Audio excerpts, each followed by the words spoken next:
Welcome back to Timeless Terrors. Tonight's episode is 108, King Pest by Edgar Allan Poe. Yes, the one and only. Some stories don't start in books. They start as whispers, in dark taverns, behind doors people have long since locked. I first heard this one from a sailor. He swore he had stumbled into a gathering in London no living man should ever see.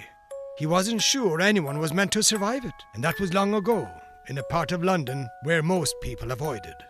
That sailor found a gathering, grotesque, strange, like a court of the damned it was. And some say the laughter still echoes there. This tale was written by the master of the macabre himself, Edgar Allan Poe, first published in 1835. It's a darkly comic nightmare, to be sure.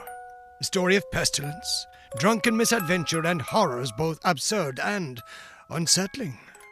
And remember, the king himself said it best. Be merry, be jolly, but leave your doors bolted in the plague-stricken streets.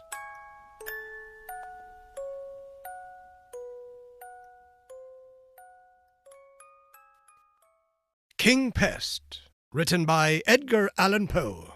Narrated for you by Jonathan Dunn. Original year of publication, 1835. This work is in the public domain. Production and narration copyright, 2026. Jonathan Dunn. A tale containing an allegory. The gods do bear and will allow in kings the things which they abhor in rascal roots. Buckhurst's tragedy of Ferret and Poré. About 12 o'clock, one night in the month of October, and during the chivalrous reign of the 3rd Edward, two seamen belonging to the crew of the Free and Easy, a trading schooner plying between Sleece and the Thames, and then at anchor in that river, were much astonished to find themselves seated in the taproom of an alehouse in the parish of St. Andrews, London, which alehouse bore for sign the portraiture of a jolly tar. The room, although ill-contrived, smoke-blackened, low-pitched, and in every other respect agreeing with the general character of such places at the period, was nevertheless, in the opinion of the grotesque groups scattered here and there within it, sufficiently well adapted to its purpose. Of these groups, our two seamen formed, I think, the most interesting, if not the most conspicuous. The one who appeared to be the elder, and whom his companion addressed by the characteristic appellation of Legs, was at the same time much the taller of the two. He might have measured 6 feet and a half, and an habitual stoop in the shoulders seemed to have been the necessary consequence of an altitude so enormous. Superfluities in height were, however, more than accounted for by deficiencies in other respects.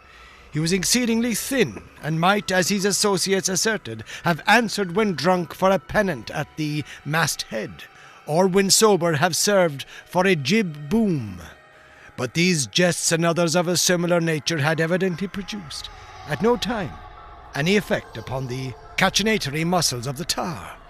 With high cheekbones, a large hawk nose, retreating chin, falling underjaw, and huge protruding white eyes, the expression of his countenance, although tinged with a species of dogged indifference to matters and things in general, was not the less utterly solemn and serious beyond all attempts at imitation of description.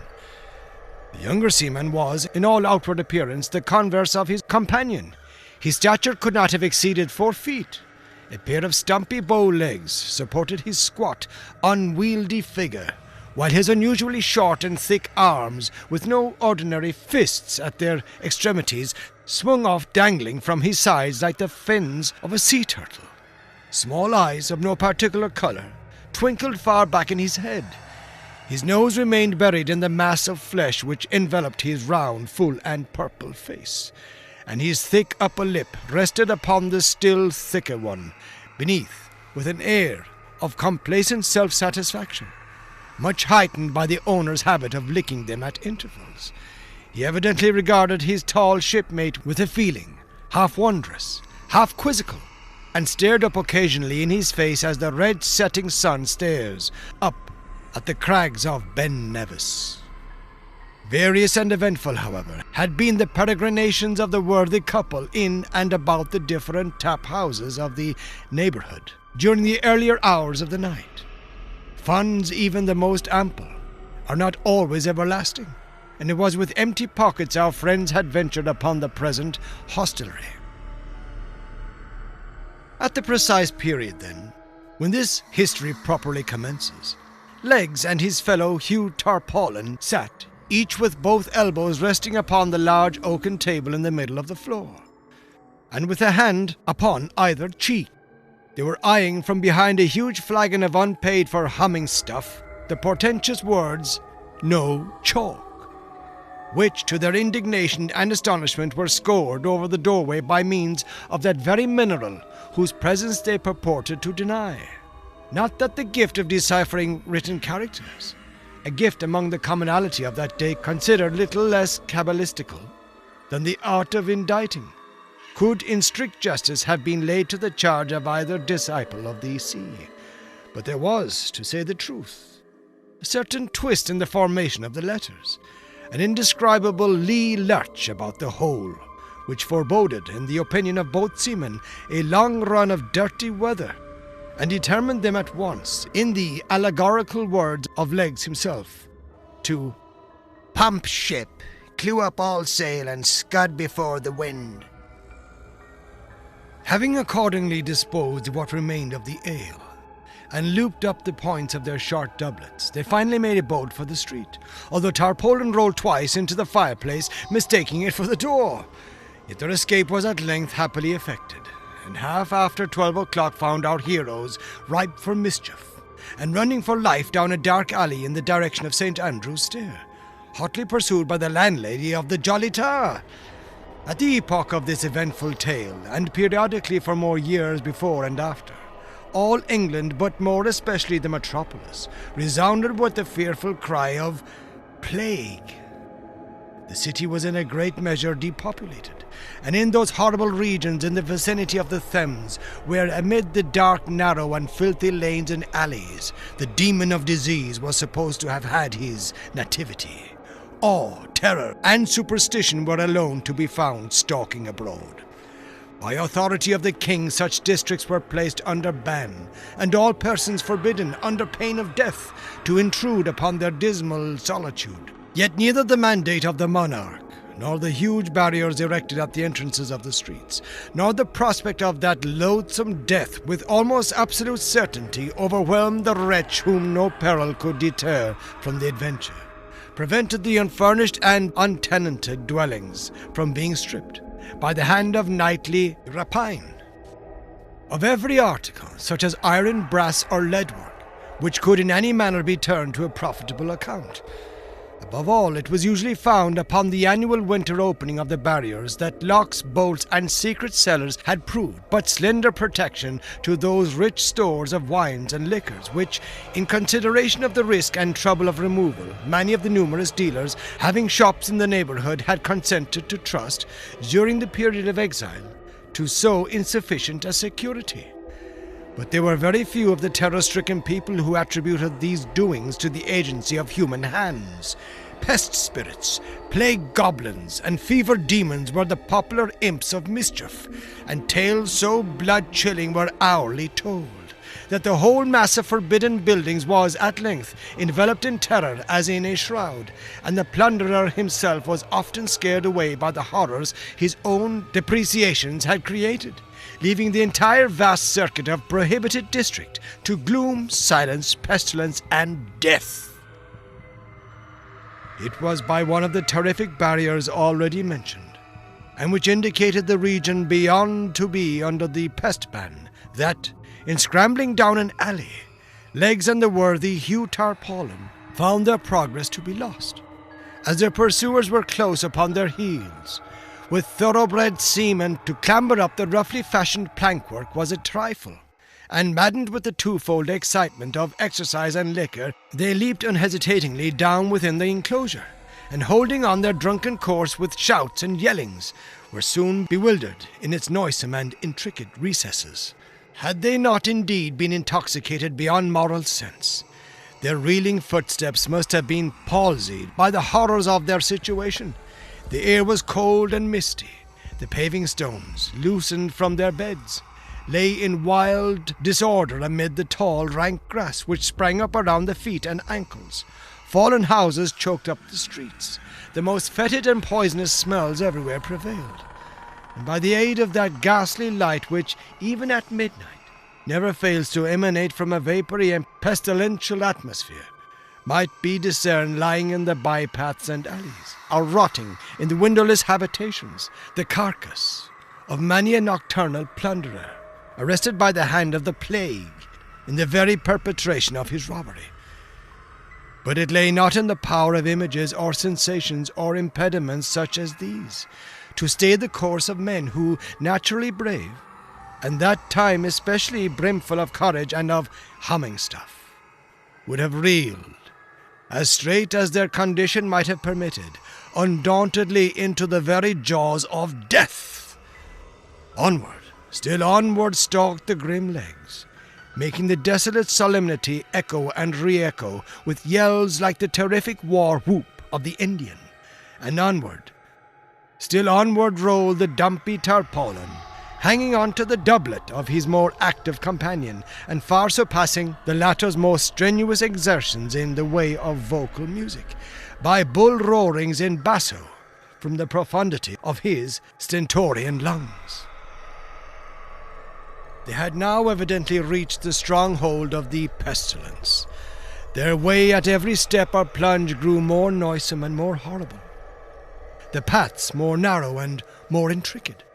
Huge stones and beams falling momently from the decaying roofs about them gave evidence, by their sullen and heavy descent, of the vast height of the surrounding houses, and while actual exertion became necessary to force a passage through frequent heaps of rubbish, it was by no means seldom that the hand fell upon a skeleton, or rested upon a mere fleshly corpse.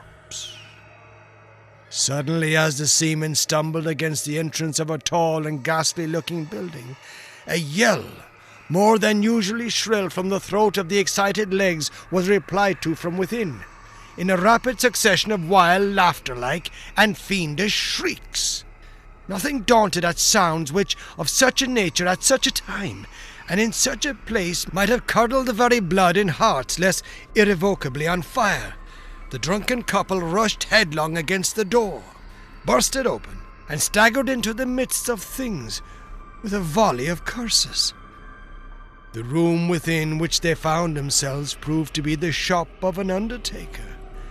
But an open trapdoor in a corner of the floor near the entrance looked down upon a long range of wine cellars, whose depths the occasional sound of bursting bottles proclaimed to be well stored with their appropriate contents.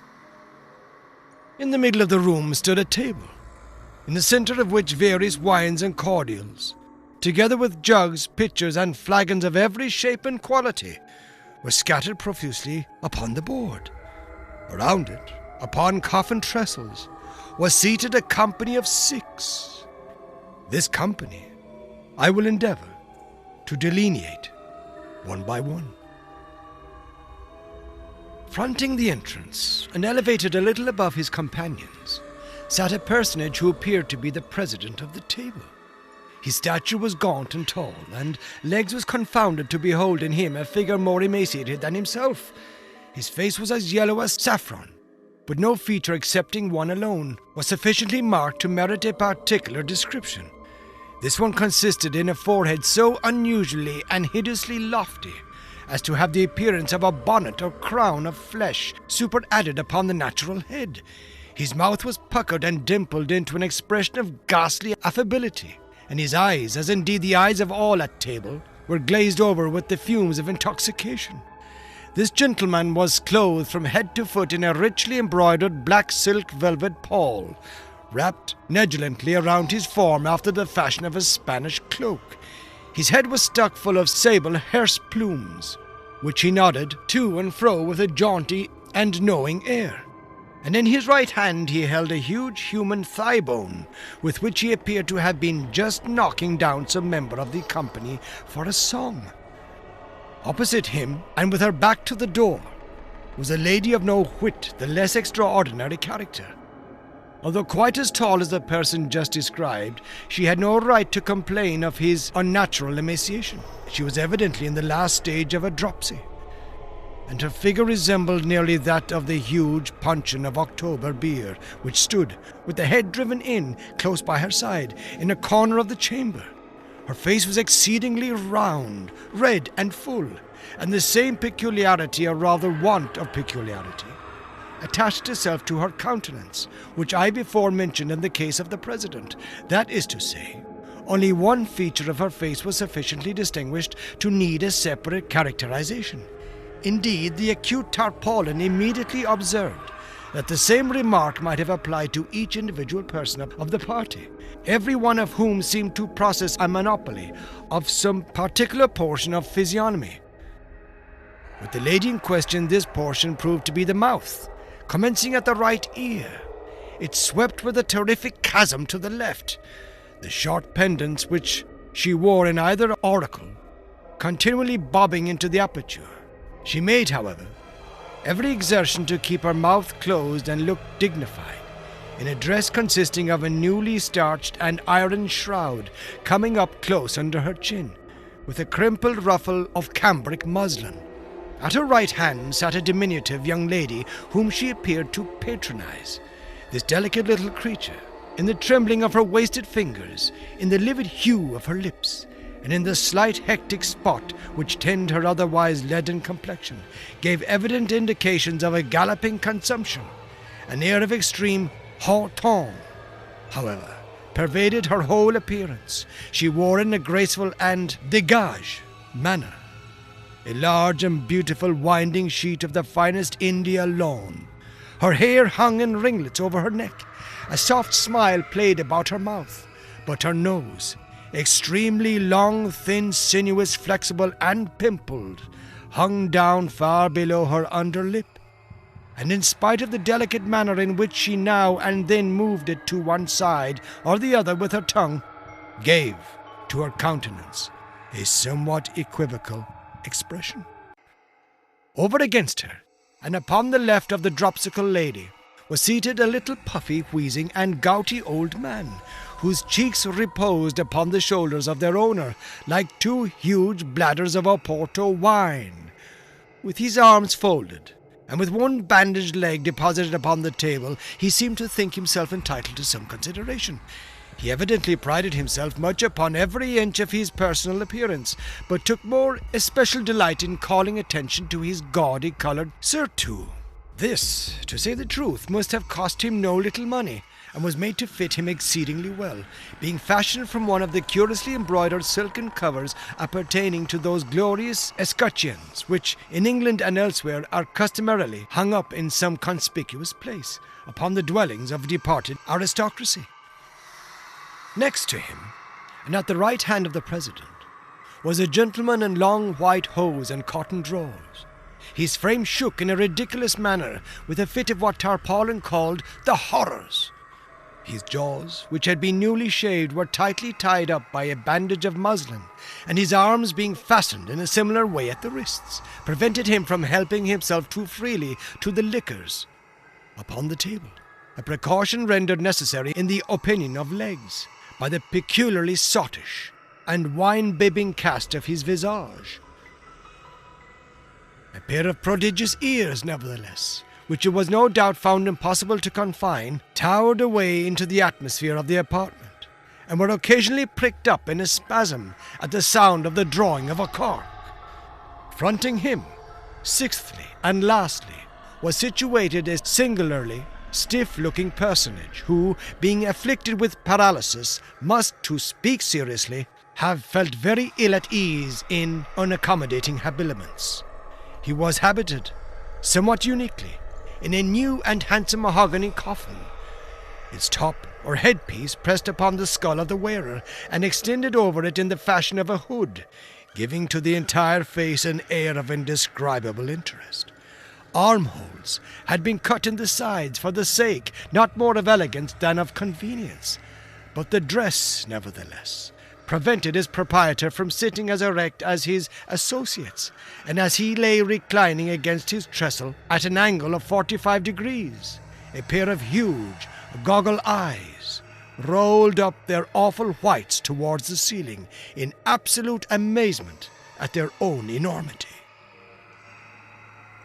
Before each of the party lay a portion of a skull, which was used as a drinking cup. Overhead was suspended a human skeleton by means of a rope tied round one of the legs and fastened to a ring in the ceiling.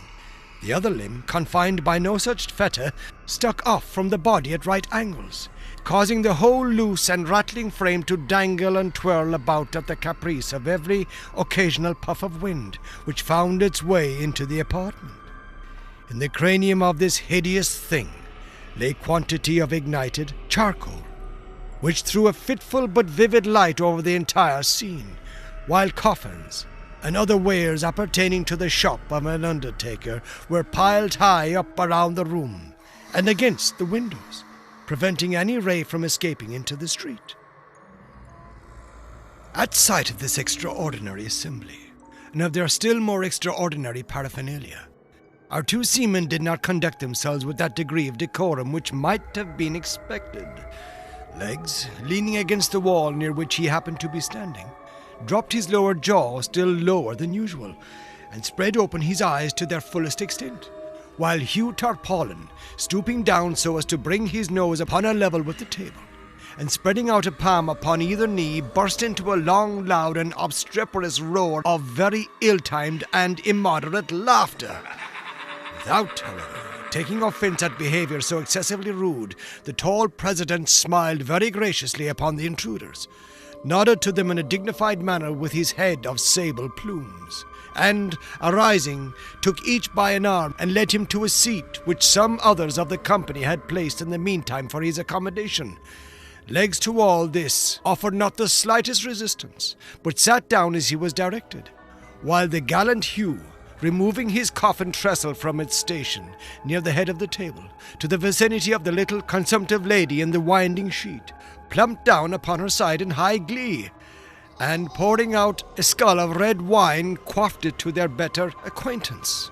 But at this presumption the stiff gentleman in the coffin seemed exceedingly nettled, and serious consequences might have ensued, had not the president, rapping upon the table with his truncheon, diverted the attention of all present to the following speech. "It becomes our duty, upon the present happy occasion—" "Avast there," interrupted Legs, looking very serious. "Avast there a bit, I say, and tell us who the devil ye all are, and what business ye have here, rigged off like the foul fiends and swilling the snug blue ruin stowed away for the winter by my honest shipmate, Will Wemble, the undertaker." At this unpardonable piece of ill-breeding, all the original company half started to their feet, and uttered the same rapid successions of wild fiendish shrieks which had before caught the attention of the seaman. The president, however, was the first to recover his composure, and at length, turning to Legs with great dignity, recommended, "Most willingly. We will gratify any reasonable curiosity on the part of guests so illustrious, unbidden though they be. Know, then, that in these dominions I am monarch, and here rule with undivided empire under the title of King Pest the First. This apartment, which you no doubt profoundly suppose to be the shop of Will Wimble the Undertaker, a man whom we know not, and whose plebeian appellation has been before this night thwarted our royal ears. This apartment, I say, is the de chambre of our palace, devoted to the councils of our kingdom, and to other sacred and lofty purposes. The noble lady who sits opposite is Queen Pest, our serene consort. The other exalted personages whom you behold are all of our family, and wear the insignia of the blood royal under the respective titles of His Grace the Archduke Pestiferous, His Grace the Duke Pestilentia, His Grace the Duke Pest, and Her Serene Highness the Archduchess of Anna Pest. As regards, continued he, your demand of the business upon which we sit here in council, we might be pardoned for replying that it concerns and concerns alone our own private and regal interest, and is in no manner important to any other than ourselves. But in consideration of those rights to which, as guests and strangers, you may feel yourselves entitled, we will furthermore explain that we are here this night, prepared by deep research and accurate investigation, to examine, analyze, and thoroughly determine the indefinable spirit, the incomprehensible qualities in nature, of those inestimable treasures of the palate, the wines, ales, and liqueurs of this goodly metropolis, by so doing to advance not more our own designs than the true welfare of that unearthly sovereign whose reign is over us all, whose dominions are unlimited, and whose name is Death. Whose name is Davy Jones? Ejaculated Tarpaulin, helping the lady by his side to a scull of liqueur, and pouring out a second for himself. Profane varlet, said the president, now turning his attention to the worthy Hugh. Profane and execrable wretch, we have said that in consideration of those rights which, even in thy filthy person, we feel no inclination to violate, we have condescended to make reply to thy rude and unseasonable inquiries. We nevertheless, for your unhallowed intrusion upon our counsels, believe it our duty to mulct thee and thy companion in each a gallon of blackstrap, having imbibed which to the prosperity of our kingdom at a single draught, and upon your bended knees ye shall be forthwith free either to proceed upon your way, or remain and be admitted to the privileges of our table, according to your respective and individual pleasures. It would be a matter of utter impossibility, replied Legs, whom the assumptions and dignity of King Pest the First had evidently inspired some feelings of respect, and who arose and steadied himself by the table as he spoke. It would, please your majesty, be a matter of utter impossibility to stow away in my hold even 1/4 part of the same liquor which your majesty has just mentioned, to say nothing of the stuffs placed on board in the forenoon by way of ballast, and not to mention the various ales and liqueurs shipped this evening at different seaports. I have at present a full cargo of humming stuff, taken in and duly paid for, at the sign of the Jolly Tar. You will, therefore, please your majesty, be so good as to take the will for the deed. For by no manner of means neither can I or will I swallow another drop, least of all a drop of the villainous bilge water that answers to the name of blackstrap. Belay that, interrupted Tarpaulin, astonished not more at the length of his companion's speech than at the nature of his refusal. Belay that, you lubber, and I say, Legs, none of your palaver. My hull is still light, although I confess you yourself seem to be a little top-heavy. And as for the matter of your share of the cargo, why, rather than raise a squall, I would find stowage room for it myself. But this proceeding, interposed the president, is by no means in accordance with the terms of the mulct or sentence, which is in its nature median, and not to be altered or recalled. The conditions we have imposed must be fulfilled to the letter, and that without a moment's hesitation. In failure of which fulfillment we decree that you do here be tied neck and heels together, and duly drowned as rebels in yon hogshead of October beer. A sentence, a righteous and just sentence, a glorious decree, a most worthy and upright and holy condemnation," shouted the Pest family all together. The king elevated his forehead into innumerable wrinkles. The gouty little old man puffed like a pair of bellows. The lady of the winding sheet waved her nose to and fro. The gentleman in the cotton drawers picked up his ears. She of the shroud gasped like a dying fish, and he of the coffin looked stiff and rolled up his eyes. "Ha ha ha!" chuckled Tarpaulin, without heeding the general excitation. "Ha ha ha! I was saying," said he, "I was saying when Mr. King Pest poked in his marlin spike, that as for the matter of 2 or 3 gallons more or less of black strap, it was a trifle to a tight sea-boat like myself not overstowed, but when it comes to drinking the health of the devil, whom God assoily, and going down upon my marrow bones to his ill-favoured majesty there, whom I know as well as I know myself to be a sinner, to be nobody in the whole world but Tim Hurly-Gurly, the stage player, why, it's quite another guess sort of a thing, and utterly and altogether past my comprehension." He was not allowed to finish this speech in tranquillity. At the name Tim Hurly-Gurly, the whole assembly leaped from their named seats. "Treason!"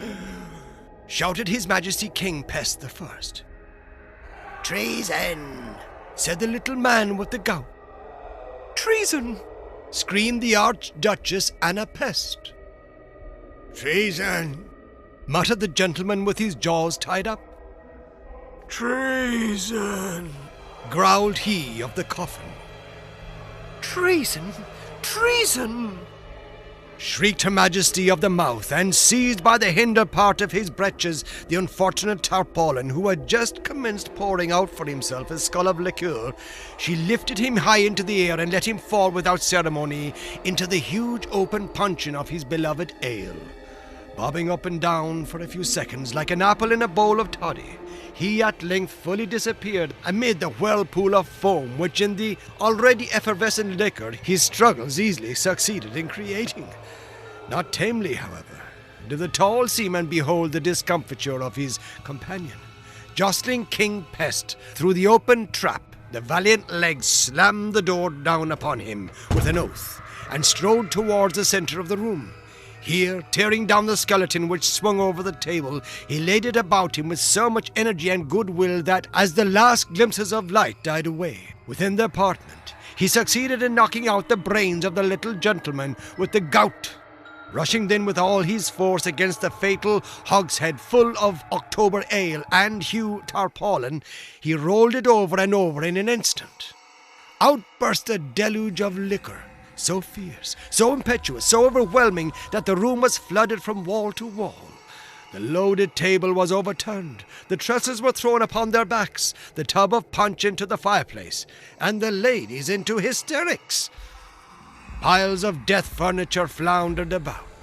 Jugs, pitchers, and carboys mingled promiscuously in the melee, and wicker flagons encountered desperately with bottles of junk.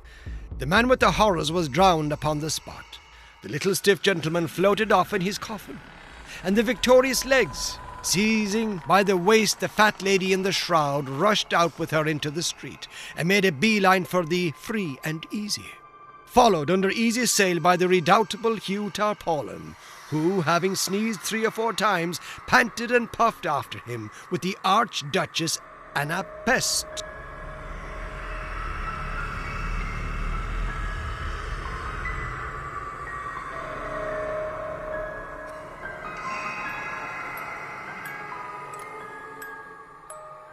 Well, what do you think of that one?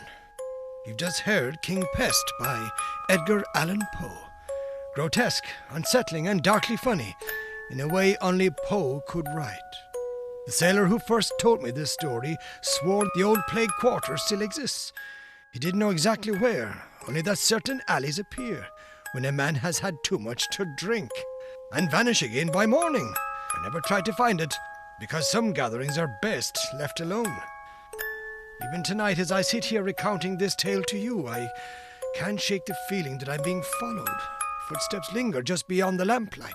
I don't know if you've heard them. Shuffling shadows that move when I turn my head.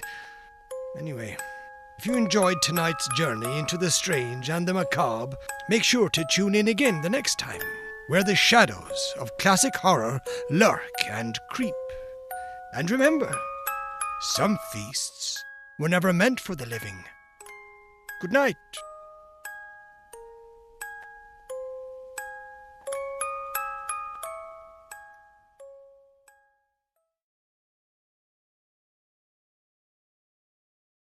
This has been King Pest, written by Edgar Allan Poe, narrated for you by Jonathan Dunn. Original year of publication 1835. This work is in the public domain. Production and narration copyright 2026, Jonathan Dunn.